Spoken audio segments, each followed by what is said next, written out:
दोस्तों नमस्कार, आप सभी का स्वागत है हमारे YouTube चैनल में। आज की इस वीडियो में बात करेंगे आमलकी के बारे में, जिसे हम आम भाषा में आंवला कहते हैं। आंवला जो है BMS सेकेंड ईयर द्रव्य गुण सब्जेक्ट में मेजर ड्रग्स में एक बहुत ही इम्पोर्टेंट ड्रग है। अक्सर एग्ज़ाम में पूछा जाता है, एग्ज़ाम पर्पस से बहुत ही इम्पोर्टेंट है। तो आज हम इस वीडियो में आमलकी के बारे में पूरे डिटेल से जानेंगे। तो सबसे पहला जो होता है इसके बॉटनिकल नेम, एम्बेलिका ऑफिशिनलिस इसका बॉटनिकल नेम होती है।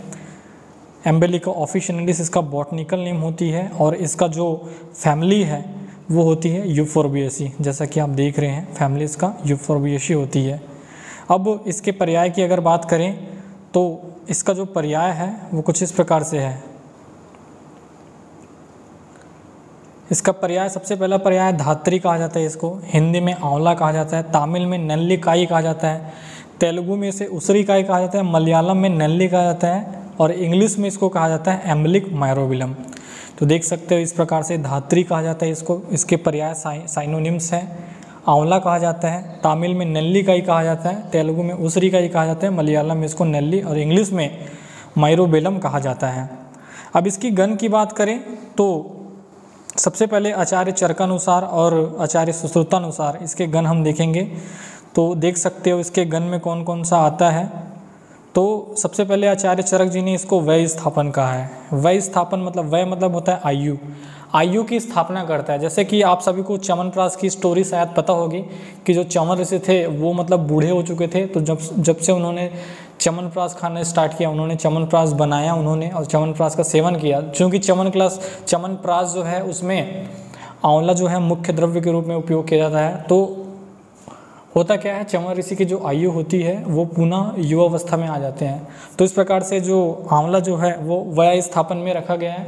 ये जो स्टोरी मैं आपको याद करने के लिए बताया हूँ, वय स्थापन और शिरोविरेचन, आचार्य चरक जी ने इसको शिरोविरेचन कहा है।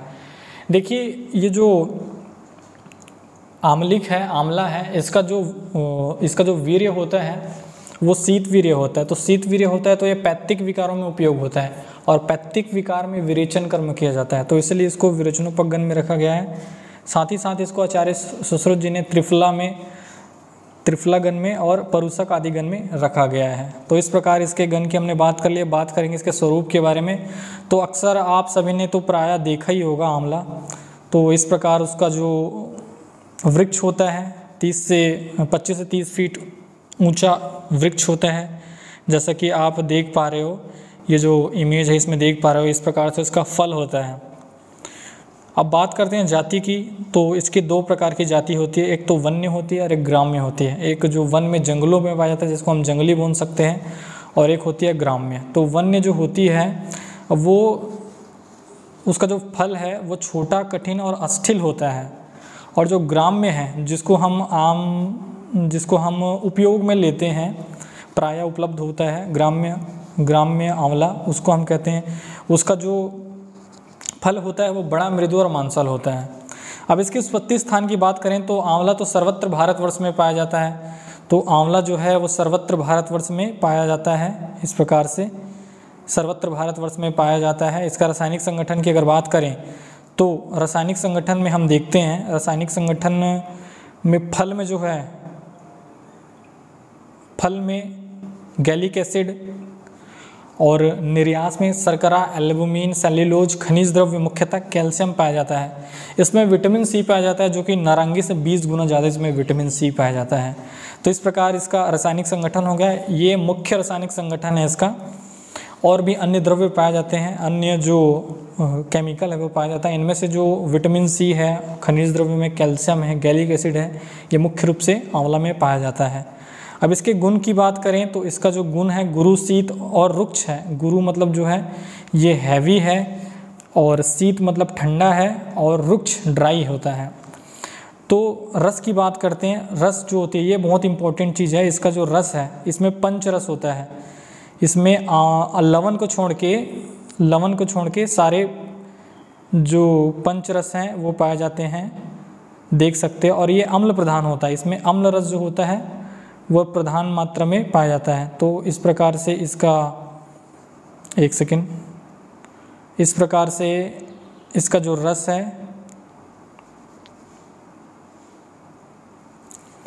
लवण रस रहित होता है पंच रस, तो मधुर अमल लवण को छोड़ के कटु तिक्त कषाय, ये पांच जो हैं रस पाए जाते हैं। उनमें से भी जो अम्ल रस होता है, खट्टापन जिसे हम कहते हैं, खट्टापन इसमें प्रधान होता है। ये आंवला को आपने टेस्ट किया होगा, प्रायः आप देखे होंगे, इसका जो रस होता है वो खट्टा होता है। तो इस प्रकार अब आगे बात करते हैं विपाक की। तो इसका जो विपाक होता है वो मधुर विपाक होता है, मधुर विपाक होता है। वीर्य जो होता है शीत वीर्य होता है। शीत वीर्य मतलब ये ठंडा होता है, वीर्य जो होता है वो शीत होता है, ठंडा होता है, ये कोल्ड होता है। तो अब यहाँ से आप अंदाज़ा लगा लो, तो ठंडा है तो ठंडा होने के कारण ये क्या करेगा, गर्म चीज़ों का सामक होगा। और हमारे शरीर में गर्म चीज़ क्या होता है, पित्त। पित्त जो है वो गर्म होता है। तो वैसे तो ये त्रिदोषहर होता है, लेकिन विशेषता पैत्तिक विकारों में आंवला का प्रयोग किया जाता है। तो ये चीज़ इम्पोर्टेंट है, त्रिदोषहर होता है, विशेषता पैत्तिक विकारों में इसका प्रयोग किया जाता है। त्रिदोषहर होता है, विशेषता पैत्तिक विकारों में इसका प्रयोग किया जाता है। संस्थानिक कर्म की बात करें, संस्थानिक कर्म बाह्य की बात करते हैं, किस प्रकार से इसका उपयोग किया जाता है। संस्थानिक कर्म बाह्य में, तो संस्थानिक कर्म बाह्य की बात करें तो खालित्य पालित्य में, गंजापन और सफ़ेद बाल में। जैसे कि आप सभी को पता है शैम्पू जो होते हैं, शैम्पू में मुख्यतः आंवला कंटेन होता है, उनमें आंवला उसमें मेन जो द्रव्य होता है आंवला के रूप में उपयोग किया जाता है। तो खालित्य पालित्य, जो खालित्य मतलब जो बालों का झड़ना और बालों का सफ़ेद होना, उसमें उपयोग होता है। दाह और पैत्तिक सिरसुल, देखो दाह है बर्निंग सेंसेशन, जलन हमें किस लिए होती है, क्योंकि अब पित्त का प्रकोप होता है इसलिए दाह होता है। पैत्तिक सिरसुल, सिरसुल मतलब हेडेक जिसे होते हैं। मूत्रावरोध में इसका उपयोग होता है। नेत्र रोगों में इसके स्वरस का उपयोग करते हैं। अब बात करते हैं अभ्यंतर नाड़ी संस्थान की। अभ्यंतर नाड़ी संस्थान में सबसे पहले ये जो है मस्तिष्क दौर्बल्य में, इंद्रिय दौर्बल्य में और दृष्टिमान में उपयोगी होता है। जैसे कि आप देख रहे हैं अभ्यंतर नाड़ी संस्थान में, तो मस्तिष्क दौर्बल्य में, इंद्रिय दौर्बल्य में और दृष्टिमान में इसका उपयोग किया जाता है। बात करते हैं पाचन संस्थान की। पाचन संस्थान में जैसे कि हम त्रिफला चूर्ण का उपयोग करते हैं, तो त्रिफला में आंवला मुख्य कंटेन होता है। तो देख सकते हो आप, हम अम्लपित्त अग्निमान, विबंध मतलब कॉन्स्टिपेशन हो गया, अर्श मतलब हो गया पाइल्स में, उदावर्त में, उदर रोग में, यकृत विकार में, परिणाम शूल में इसका उपयोग किया जाता है।